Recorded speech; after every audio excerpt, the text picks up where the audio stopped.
नमस्कार, जय हिंद, राम राम। प्यारे विद्यार्थियों, पूर्व के वीडियोज़ में हम स्वर संधि को पूरी तरह से पढ़ चुके हैं। स्वर संधि के 8 भेद हमने पढ़े थे। दीर्घ, गुण, वृद्धि, यण, अयादि, पूर्व रूप, पर रूप और प्राकृतिक भाव। तो आज हम व्यंजन संधि की शुरुआत करते हैं, जो संधि का दूसरा भेद है। संधि 3 प्रकार की बताई मैंने, स्वर संधि या अच संधि, व्यंजन संधि या हल संधि और तीसरी संधि विसर्ग संधि। तो आज हम बात करते हैं व्यंजन संधि की, और व्यंजन संधि का दूसरा नाम है हल संधि। व्यंजन के अलावा इसका दूसरा नाम क्या है? हल संधि। स्वर संधि में हमने जो पढ़ा था उसमें क्या था कि यदि किसी स्वर के बाद किसी स्वर का मेल हो तो ऐसी परिस्थिति में कौन सी संधि लागू होती है? स्वर संधि, है ना। लेकिन यहाँ पर क्या होगा? यहाँ पर इस तरफ क्या होगा? व्यंजन। ठीक, यानी दोनों में से किसी एक तरफ क्या होगा? व्यंजन होगा, तब व्यंजन संधि लागू होगी। यदि किसी शब्द में क्या हो? व्यंजन के बाद कोई व्यंजन हो, या व्यंजन के बाद कोई स्वर हो, या स्वर के बाद कोई व्यंजन हो, तो इन तीनों ही परिस्थितियों में क्या होगी? व्यंजन संधि लागू होगी। कहने का मतलब है एक तरफ व्यंजन होना जरूरी है, ठीक, यानी दोनों तरफ व्यंजन हो तो भी व्यंजन संधि होगी, पहले व्यंजन हो बाद में स्वर हो तो भी व्यंजन संधि होगी, और दोनों तरफ यदि व्यंजन हो तो भी व्यंजन संधि होगी। कहने परिभाषा ये बन सकती है कि यदि किसी व्यंजन का किसी स्वर या व्यंजन के साथ मेल होकर के कोई विकार या परिवर्तन उत्पन्न हो रहा हो तो ऐसी परिस्थिति में कौन सी संधि लागू होती है? व्यंजन संधि। ठीक, और अब हम बात करते हैं व्यंजन संधि के भेदों की। तो व्यंजन संधि के कोई निश्चित संख्या नहीं होके कुछ सूत्रों के हिसाब से संधि के प्रकार माने गए हैं। कुछ एक नाम मैं बताता हूँ। स्तुत्व, ष्टुत्व, जसत्व, अनुस्वार, परसवर्ण, छत्व, चागम, और इसके अलावा इन सभी के अलावा भी कुछ एक जो सूत्र हैं, उन सूत्रों के आधार पर भी व्यंजन संधि के नियम लागू होते हैं। तो आइए हम बात करते हैं, व्यंजन संधि की शुरुआत करते हैं। व्यंजन संधि का जो पहला ही भेद है हम शुरुआत में लेते हैं। सबसे पहले पढ़ते हैं स्तुत्व। स्तुत्व संधि, व्यंजन संधि का जो पहला भेद है स्तुत्व संधि, उसकी बात करते हैं। प्यारे विद्यार्थियों, वैयाकरण में सूत्र आता है स्तो, स्चुना, स्चुः, स्तो, स्चुना, स्चु। तो स्तो, स्चुना, स्चु सूत्र है वो क्या कहता है? यदि किसी स्थान पर, फॉर्मूले लिख रहा हूं मैं, से अथवा च वर्ग के बाद, से अथवा च वर्ग के बाद ये तालव्य से अथवा से या क्या आए? च वर्ग आए। क्या आए? च वर्ग। यहां त वर्ग है, सॉरी, क्या कहेंगे? स्तो।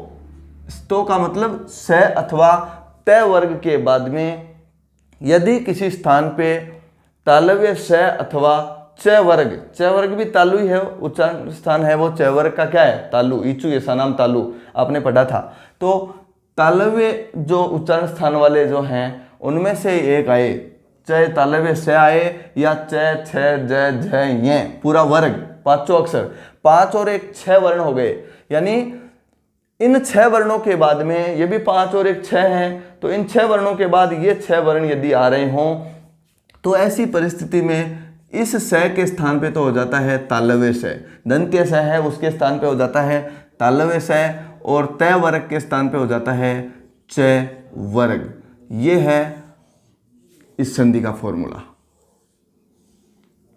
प्यारे विद्यार्थियों, स्तुत्व संधि कहाँ होती है? यदि किसी शब्द में दंत्य से अथवा च वर्ग का कोई वर्ण च, छ, ज, झ, य इनमें से कोई एक हो और उसके बाद में यदि दूसरे वाले शब्द के प्रारंभ में तालव्य श अथवा च, छ, ज, झ, य इनमें से कोई एक वर्ण हो तो इन दोनों की आपस में संधि करते समय व्यंजन संधि का नियम लागू होगा और व्यंजन में ष्टुत्व संधि जो पहली है उसका नियम लागू होगा और बनेगा क्या, जो पूर्व वाले वर्ण हैं उनके स्थान पे दंत्य स के स्थान पे हो जाएगा तालव्य स और जो तय वर्ग है उसके स्थान पे क्रमशः च वर्ग हो जाएगा।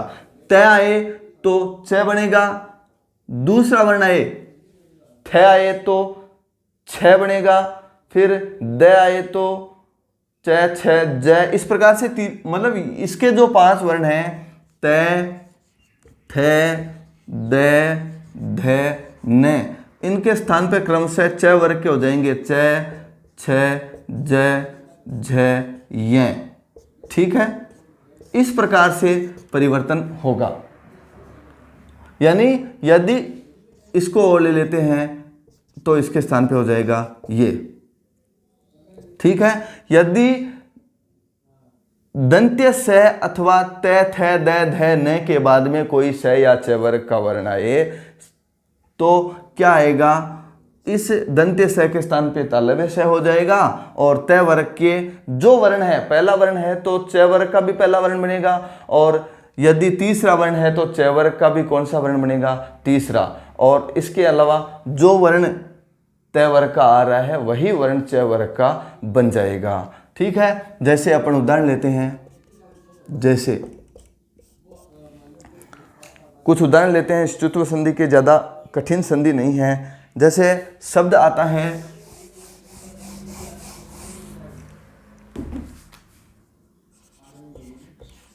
हरीश जोड़ सेते, शब्द आता है हरीश सेते।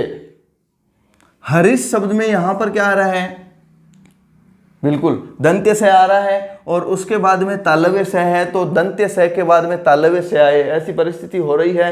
तो इसका मतलब यहाँ पर संधि कौन सी लागू होगी, ष्टुत्व है और इस दंत्य से के स्थान पे क्या हो जाएगा, तालव्य से बन जाएगा और शब्द बनेगा, इस से के स्थान पे ये हो गया, ये हलंत है तो ये भी आधा हो जाएगा और आगे जैसा बचा हुआ है उसको ज्यों का त्यों लिख देंगे, हरिष्यते। क्या बनेगा, हरिष्यते। ऐसे ही शब्द आता है कस जोड़ चित, शब्द आता है कस जोड़ चित। कस में क्या आ रहा है, वो तालव्य ये दंत्य से आ रहा है, इसके बाद में च वर्ग का वर्ण आ रहा है पहला, तो क्या होगा। अब देखो बाद वाला क्या है, बाद वाला इनमें से कोई आ सकता है लेकिन बाद वाले में हम परिवर्तन नहीं करेंगे, परिवर्तन केवल प्लस के जो पूर्व वाला वर्ण का अंतिम वर्ण है वो ही उसी में होगा। तो यहाँ क्या हो जाएगा, इसके स्थान पे तालव्य से बन जाएगा और शब्द बन जाएगा कश्चित।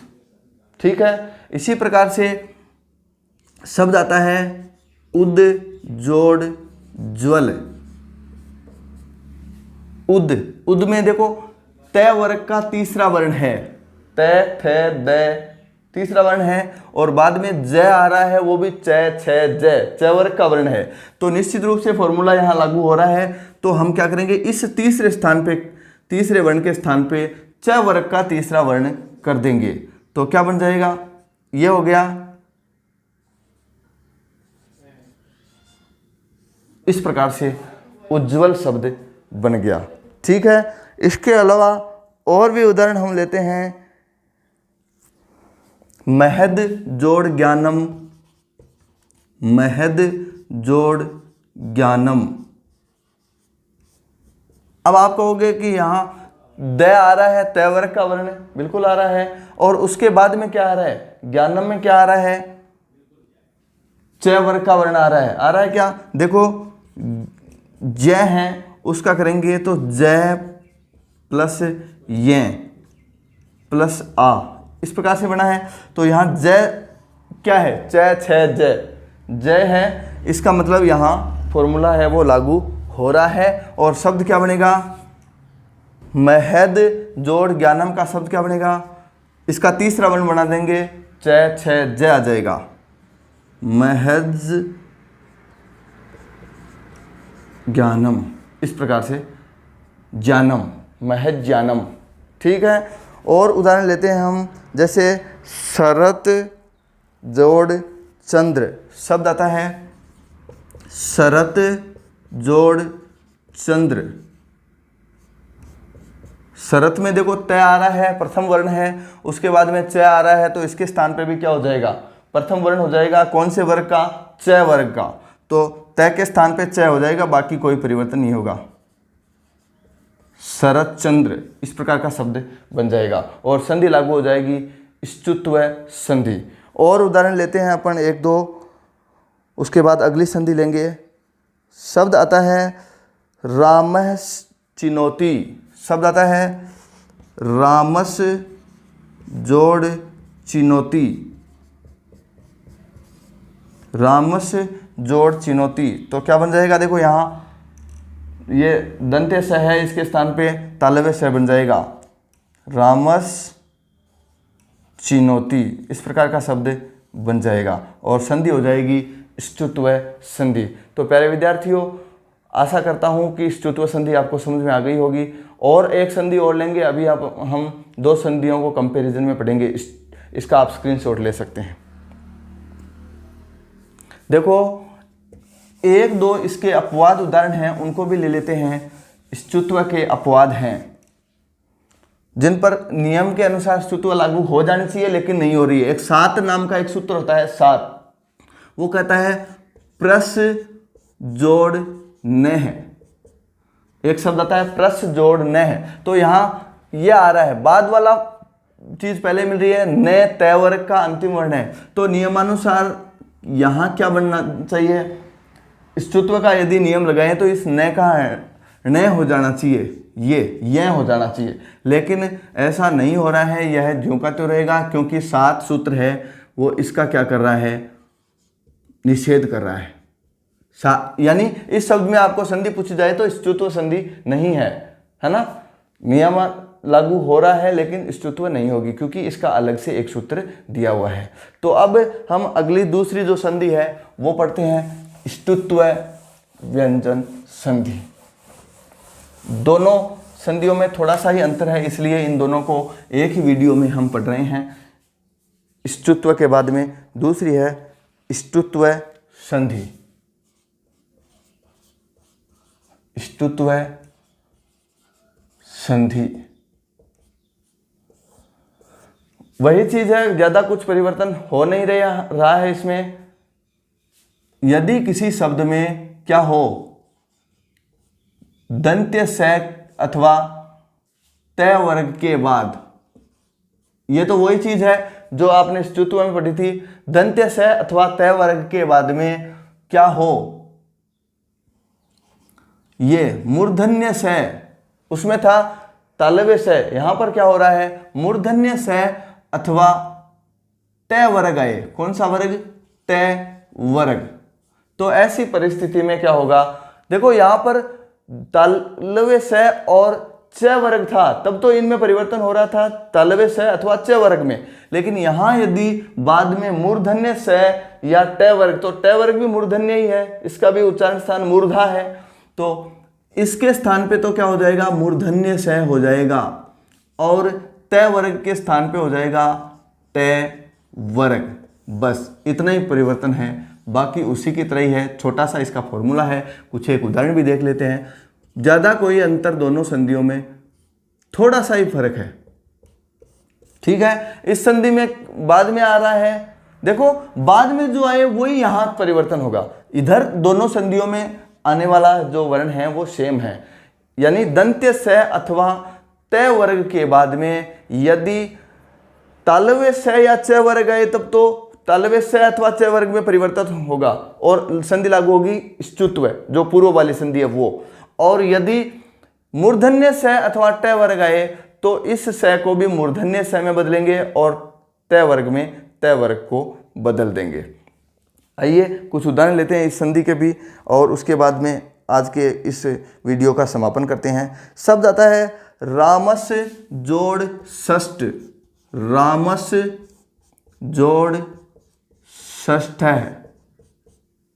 रामस शब्द में तालव्य स आ रहा है, उसके बाद में मूर्धन्य स है, तो तालव्य स के स्थान पे भी मूर्धन्य स हो जाएगा। ऐसा ष्टुत्व संधि का नियम कहता है। कौन सी? ष्टुत्व, और वो थी ष्टुत्व। ष्टुत्व संधि का नियम कहता है। तो यहां पर क्या हो जाएगा? शब्द रामस, इस स के स्थान पे ये बन गया, और आगे वाला ज्यों का त्यों लिख देंगे, षष्ठ है, रामस षष्ठ है। देखो इस संधि के नाम में पता लग रहा है, इसका मतलब ये वाला स आएगा और टू का मतलब ट वर्ग आएगा, और उसमें था ष्टुत्व, तो उसमें बाद में क्या आएगा? तालव्य स और चू मतलब च वर्ग आएगा। तो इसी प्रकार और उदाहरण लेते हैं इसके हम। शब्द आता है तत् जोड़ टीका। शब्द क्या आता है? तत् जोड़ टीका बराबर क्या होगा? देखो यहां त आ रहा है, त वर्ग का प्रथम वर्ण, तो इसकी जगह ट वर्ग का प्रथम वर्ण बन जाएगा और शब्द बन जाएगा तट्टिका। इस त के स्थान पे ये ट हो जाएगा, बाकी बाद वाला ट है वो ट जो का त्यों रहेगा, बाद वाले में कोई परिवर्तन नहीं होगा। या इसको ऐसे भी लिख सकते हैं तट्टिका, ठीक है। और उदाहरण लेते हैं अपन तट्टिका के बाद में। शब्द आता है चक्रिन ढोंकसे। चक्रिन ढोंकसे, चक्रिन जोड़ ढोंकसे। चक्रधारी भगवान विष्णु हैं, वो जाते हैं, गमन करते हैं चक्रिन ढोंकसे। तो चक्रिन ढोंकसे शब्द में न आ रहा है, त थ द ध न, पंचम वर्ण है त वर्ग का, और उसके बाद में ढ ढक्कन वाला आ रहा है, ट ठ ड ढ, ट वर्ग का वर्ण है। तो निश्चित रूप से ष्टुत्व संधि लागू होगी, और यहाँ इसके स्थान पे ट वर्ग का पंचम वर्ण बन जाएगा हणे। ये भी पंचम है, तो पंचम के स्थान पे पंचम बनेगा, और शब्द बनेगा चक्रिन ढोकसे। चक्रिन ढोकसे, ठीक है। इसी प्रकार और उदाहरण हम लेते हैं। शब्द आता है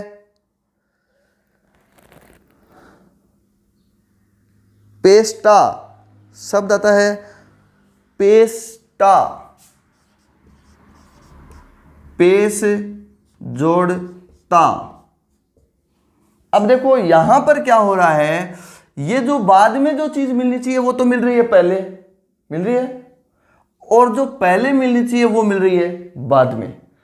इसके बावजूद भी यहां पर संधि कौन सी लागू होगी? ष्टुत्व। तो ऐसे कुछ उदाहरण हैं, वो भी आप अलग से देख के रखें ताकि परीक्षा में आए तो आप कंफ्यूज न हो। शब्द बन जाएगा इसका, बाद वाले में कर देंगे परिवर्तन, हमें तो इसमें परिवर्तन करना है। ये जहां भी आए, बाद में आ रहा है तो बाद में इस त के स्थान पे क्या हो जाएगा? ट हो जाएगा, बाकी परिवर्तन नहीं करेंगे, और शब्द बन जाएगा पेस्टा। क्या बनेगा? पेस्टा। इसके अलावा शब्द आता है सस जोड़ थी। सस, इसी प्रकार का उदाहरण है, सस जोड़ थी। तो त थ, त वर्ग का दूसरा वर्ण आ रहा है, तो इसके स्थान पे क्या आ जाएगा? शब्द बन जाएगा षष्ठी। षष्ठी, त ठ। देखो त ठ दूसरा वर्ण है, तो ट ठ, इसके स्थान पे भी हमने कर दिया दूसरा वर्ण। ऐसे ही शब्द आता है दुस जोड़ तह। दुस जोड़ तह, क्या करेंगे? इसमें परिवर्तन नहीं होगा, परिवर्तन करेंगे इसमें त के स्थान पे ट हो जाएगा, और शब्द बन जाएगा दुष्ट है। शब्द क्या बन जाएगा? दुष्ट है। इसी प्रकार से उत्कृष्ट है भी हो जाएगा, उत्कृष्ट जोड़ तह, उत्कृष्ट है। एक शब्द और लेते हैं, कृष जोड़ न है। शब्द आता है कृष जोड़ न है। क्या बनेगा? हाँ बिल्कुल सही है, शब्द बन जाएगा कृष्ण है। क्या बन जाएगा? कृष्ण है। देखो न, त थ द ध न पंचम वर्ण है, तो ट ठ ड ढ ण पंचम वर्ण के स्थान पे पंचम वर्ण, त वर्ग का पंचम है तो त वर्ग का भी पंचम वर्ण बन जाएगा। ठीक है। एक उदाहरण और लेते हैं अपन, इसी तरह का उदाहरण है इष्टह शब्द आता है, इस जोड़ तह बराबर क्या हो जाएगा, इष्टह हो जाएगा, इष्टह, इस जोड़ तह बराबर इष्टह। तो प्यारे विद्यार्थियों, आज का हम वीडियो यहीं समाप्त करते हैं और आप इसका स्क्रीनशॉट ले सकते हैं।